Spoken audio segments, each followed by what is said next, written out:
आजच्या व्हिडिओमध्ये आपण जॉमेट्रिक मीन थेरम या थेरमचं प्रूफ कसं लिहायचं असतं, हा थेरम कसा प्रूव्ह करून दाखवायचा याची चर्चा करणार आहोत.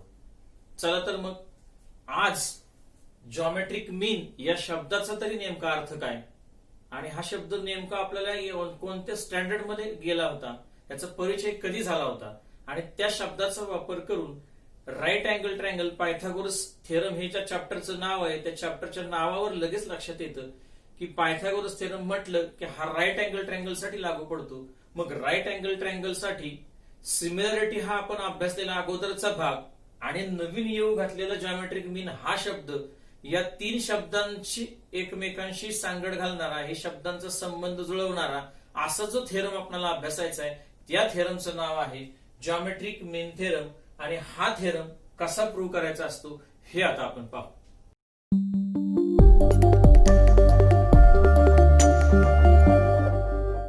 चला तर विद्यार्थी मित्र समजावून घेऊ. सर्वात प्रथम जॉमेट्रिक मीन या शब्दाचा अर्थ काय.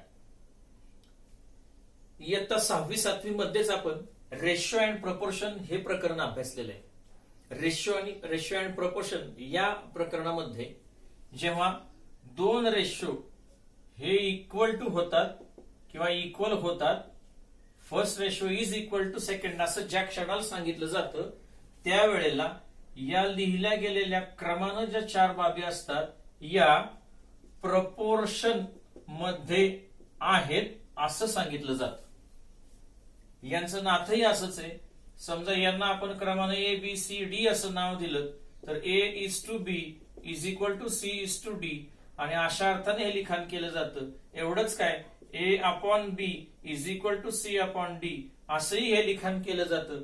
क्रॉस मल्टिप्लिकेशन याचा अर्थ मांडला तर AD is equal to B C अशा अर्थाने हे लिखाण केलं जातं. हे जुना भाग आहे विद्यार्थी मित्र हो.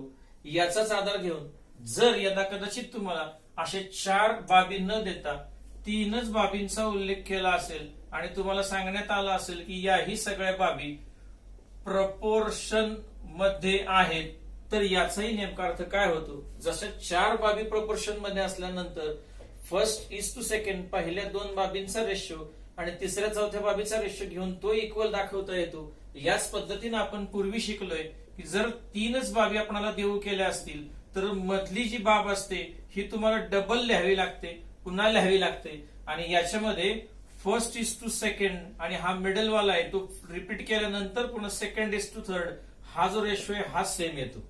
एवढंच काय, तुम्ही P upon Q is equal to Q upon R असं लिहा. क्रॉस मल्टिप्लिकेशन न कळेल Q multiply by Q is equal to P multiply by R.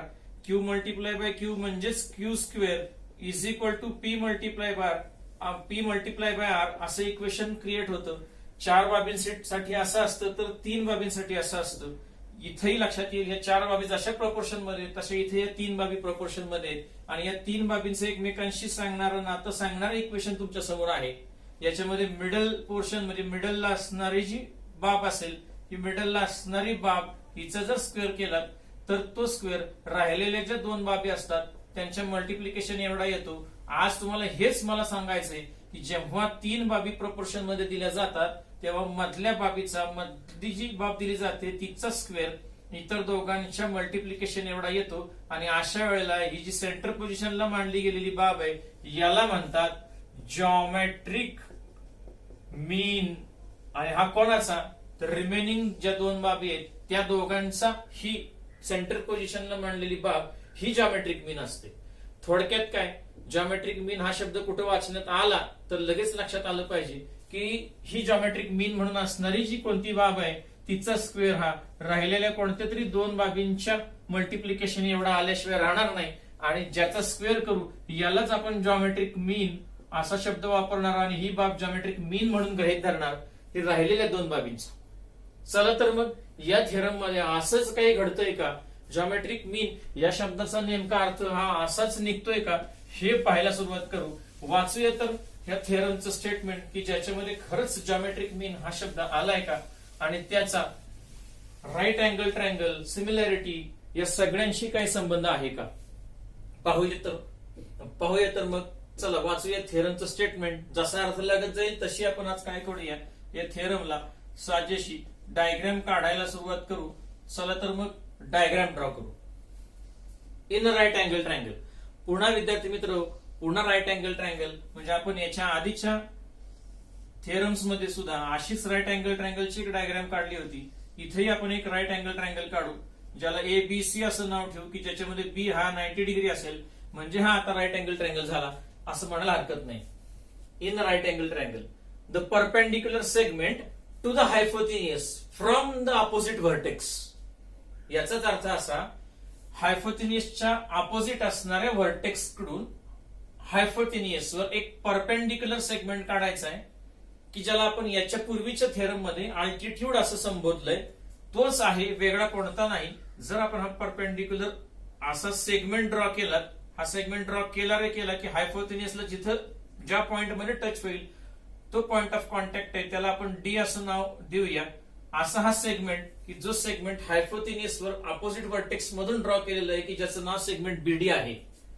हायपोथिनियस the perpendicular segment to the hypotenuse from the opposite vertex, हा perpendicular segment आहे. Is हा काढलेला जो perpendicular segment आहे, याला इज द जॉमेट्रिक मीन, म्हणजे ह्या BD नावाच्या सेगमेंटला आज तुम्ही काय म्हणायला निघाला आहात, की तो जॉमेट्रिक मीन आहे. थोडक्यात काय इथं उल्लेख दाखवलाय किंवा इथं वर्णन केलेलं आहे, तुम्ही ज्या अर्थी सेगमेंट BD आहे त्याला जॉमेट्रिक मीन असं म्हणायला निघालाय. याचा अर्थ त्याचा स्क्वेअर हा कोणत्या तरी दोन बाबींशी आल्याशिवाय राहणार नाही, असा उल्लेख तुम्हाला या थेरमच्या स्टेटमेंटमध्ये 100% सापडणार. वाचूया पुढं. In a right angle triangle the perpendicular segment to the hypotenuse from the opposite vertex, म्हणजे हा segment BD is a geometric mean. हा जॉमेट्रिक मीन असणार आहे कशाचा, ऑफ द सेगमेंट्स, दोन सेगमेंट्सचा, इनटू विच, की ज्यांच्यामध्ये द हायपोथिनियस इज डिवायडेड, की ज्या सेगमेंट मुळे हा जो पूर्ण हायपोथिनियस आहे हा वेगवेगळ्या दोन पार्ट मध्ये डिवाइड झाला, त्या दोन पार्टचा हा सेगमेंट BD हा जॉमेट्रिक मीन असणार आहे. म्हणजे राहिलेले दोन तुकडे ते सुद्धा आपल्याला मिळाले. त्यातला पहिला आहे त्याचं नाव AD आणि सेकंड आहे त्याचं नाव DC. चला तर मग आपणाला डायग्राम सुद्धा मिळाली, स्टेटमेंटचा अर्थ सुद्धा माहित झाला, काय प्रूव्ह करायचं हे सुद्धा समजलं. चला याला साजेसं वर्णन लिहूया. गिव्हन. गिव्हन मध्ये तुम्ही काय काय लिहिणं अपेक्षित आहे, इथं तुम्हाला सगळ्यात पहिल्यांदा लिहावं लागेल in right angle triangle, right angled triangle ABC. या राईट अँगल ट्रायंगल मध्ये अगदी तुम्ही उल्लेख सुद्धा करू शकता की मेजर ऑफ अँगल B हा 90 डिग्री आहे सांगू शकता. याच्या सोडून आणखीन काय सांगू शकता तुम्ही, सेगमेंट BD म्हणजे B पासून एक सेगमेंट D पर्यंत काढलाय, की जो परपेंडिक्युलर आहे हायपोथिनियस AC ला. म्हणजे हा सगळा उल्लेख तुम्हाला केलेला आहे, हा इथं वर्णन केले गेलेले. आणि असं झाल्याच्या नंतर हे होत असताना आणखीन एक बाब सांगावीशी वाटते मला याच्यात, की हा D नावाचा पॉइंट AC नावाच्या हायपोथिनियस वर आलाय, हे दाखवण्यासाठी A', D', C असं लिहायला हरकत नाही. आणि याच्या नंतर मग तुम्हाला लिहावं लागेल की तुम्हाला आता काय प्रूव्ह करायचंय, हे कसं प्रूव्ह करायचं आणि काय प्रूव्ह करायचं. जे काय प्रूव्ह करायचंय ते तुम्हाला इथं सांगितलंय. हा काढला गेलेला जो सेगमेंट आहे तो सेगमेंट हा जॉमेट्रिक मीन असतो. कोणाचा, तर ज्या हायपोथिनियसवर तो काढला गेलाय आणि त्याचे जे दोन तुकडे तयार झालेले आहेत, दोन सेगमेंट्स फ्रॅक्शन्स तयार झालेले आहेत, या दोन फ्रॅक्शन ह्या दोन तुकड्यांचा हा जॉमेट्रिक मीन असतो, की जो तुम्हाला पलीकडच्या बाजूला इथं लिहिलेला दिसतोय. चला तर इथं लिहूया काय प्रूव्ह करायचंय तुम्हाला. तर BD square is equal to AD आणि मल्टिप्लाय बाय DC, हे तुम्हाला प्रूव्ह करायचंय. चला एकदाच सापडलं आपल्याला काय दिलेलं आहे, काय प्रूव्ह करायचंय. आता तुम्हाला फक्त एकच गोष्ट शिल्लक राहील की या दृष्टीने आपल्याला पावलं टाकायची आहेत. चला मग विचार प्रक्रिया डेव्हलप करा, विचार करायला सुरुवात करा की आपल्याला आता प्रूफ लिहायचंय. हे प्रूफ लिहित असताना शेवट कुठपर्यंत जाऊन पोहोचायचंय, तर ही नेहमीचीच ओळ आपल्याला जायचंय शेवटपर्यंत. तिथं आपल्याला BD स्क्वेअर आणि is equal to AD multiply by DC असं लिहावं लागेल आणि हेन्स प्रूव्ड असं होईल. आता इथपर्यंत जाण्यासाठी काय करावं लागेल याचा विचार मनामध्ये आणायला सुरुवात करा. काय काय आपण याच्या अगोदर शिकलो या सगळ्याचा अंदाज लावायला सुरुवात करा आणि इथपर्यंत कसं जायचं याचा विचार करा. अरे वा, काही विद्यार्थ्यांना आठवलंही. अशाच प्रकारे आपण याच्यापूर्वी अनेक थेरम्स प्रूव्ह केलेले आहेत. हा थेरम जरा थोडासा आणखीन एक स्टेप वरच्या बाजूला गेला तर हा असा दिसेल, हा BD मल्टिप्लाय बाय BD आणि is equal to AD multiply by DC. अरे वा, आणखीन विद्यार्थ्यांनी ओळखलं. जेव्हा दोन बाबींचे मल्टिप्लिकेशन दोन्ही साईडला पाहायला मिळतं तेव्हा ते निश्चित क्रॉस मल्टिप्लिकेशन असतं. याचा अर्थ याच्यावर एक पायरी अशी असणार आहे की ज्याच्यामध्ये या दोन पार्ट पैकी एक पार्ट आहे आपण हा पलीकडे पाठवून देऊ आणि या दोघांमधला कोणताही एक पार्ट आहे तो आपण अलीकडे घेऊ आणि मग तुमच्या लक्षात येईल हा मूळचा पार्ट आहे हा बीडी आहे आणि हा तिकडून इकडे आपण बोलावला तो डीसी आहे. इज इक्वल टू हा मूळचा पार्ट या बाजूला एडी असा राहिलाय आणि हा पलीकडे पाठवलाय तो बाब आहे ती तो भाग आहे तो बीडी असा आहे. आणि आता ही रचना पाहिली की सगळ्या विद्यार्थ्यांच्या लक्षात आलं ही रचना म्हणजे काय असणार आहे. म्हणजेच थोडक्यात काय, हा BD upon DC is equal to AD upon BD आणि is equal to something upon something आणि अशा प्रकारची ही रचना असणार आहे. ही रचना पाहिली की लगेच मनामध्ये प्रश्न निर्माण झाला आणि लगेच विद्यार्थ्यांना सुचलं की अरे अशी रचना वेगळी कशाचीच नसते. सर्वसाधारणपणे इथं दिले गेलेले ह्या सगळ्या साइड्स असणार आहेत की ज्या करस्पॉन्डिंग अशा प्रकारच्या साइड्स असणार आहेत आणि ह्या ज्या ट्रँगलच्या असतील ते दोन ट्रँगल मुळातच हे दोन्ही ट्रँगल सिमिलर असणार आहेत. मग चला तर मग शोधून काढूया या दिलेल्या साइड्स ह्या नेमक्या कोणत्या दोन ट्रँगलच्या आहेत की ज्या दोन ट्रँगलला आपल्याला सिमिलर दाखवणं फार गरजेचं. चला ह्या साइड्स आहेत ह्या आपल्या डायग्राम मध्ये शोधू, तिथं मार्किंग करू, आपल्याला लक्षात येईल की हे कोणते दोन ट्रँगल्स आहेत.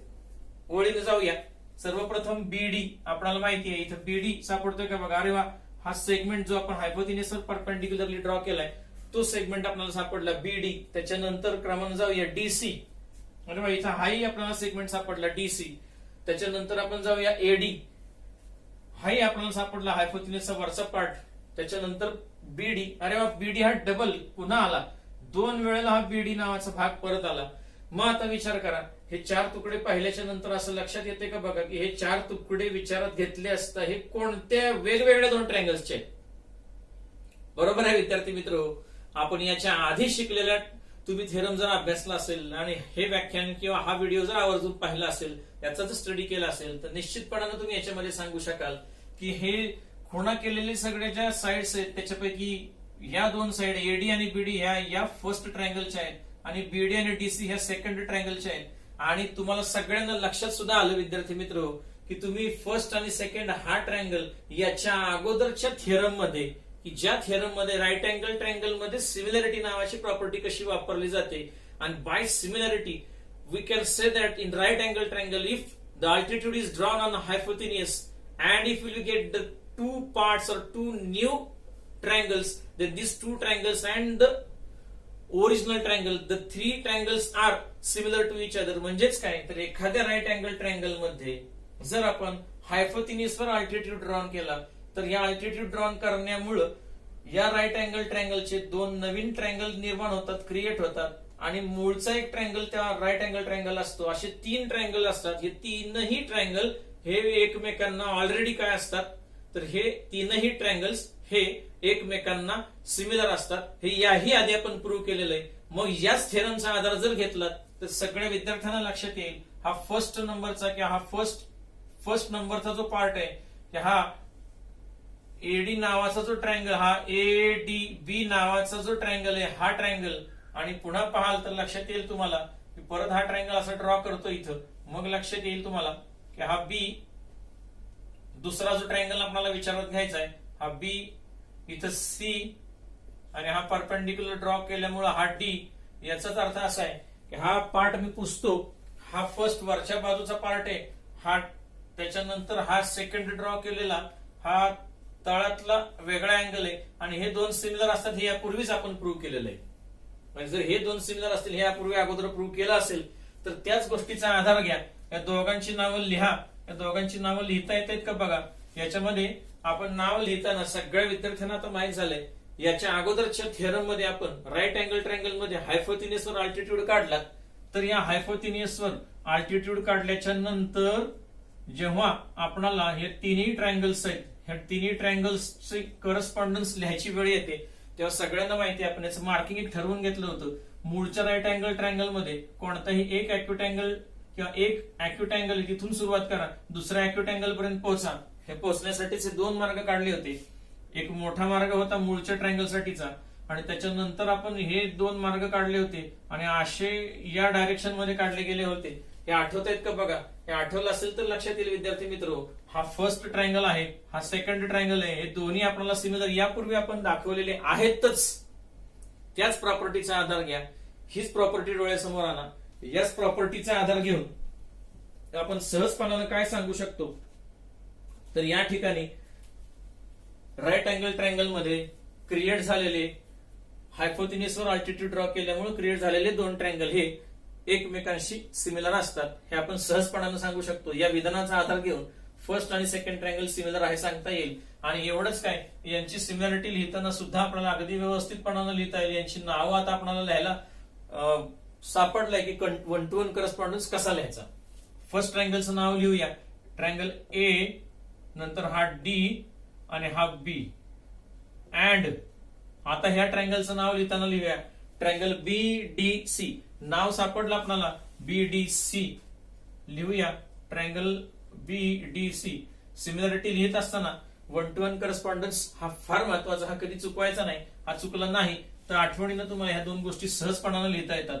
आता ह्या दोन ट्रायंगल मध्ये तुम्हाला काय लिहावं लागेल, पाठीमागच्या थिअरमचं हे पूर्ण स्टेटमेंट लिहावं लागेल की हे दोन ट्रायंगल जे आहेत ते कुठून क्रिएट झालेले आहेत. तर मूळच्या राईट अँगल ट्रायंगल मध्ये हायपोथिनियसवर अल्टिट्यूड ड्रॉ केल्यामुळे असे दोन ट्रायंगल क्रिएट झाले आणि हे दोन ट्रायंगल हे एकमेकांना सिमिलर असतात.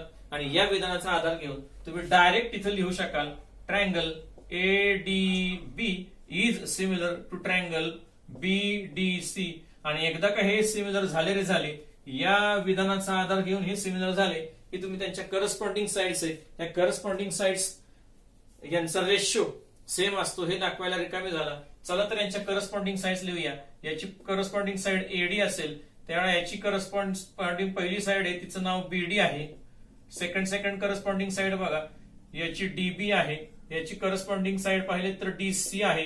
याची करस्पॉन्डिंग तिसरी साइड आहे ती ए बी आहे.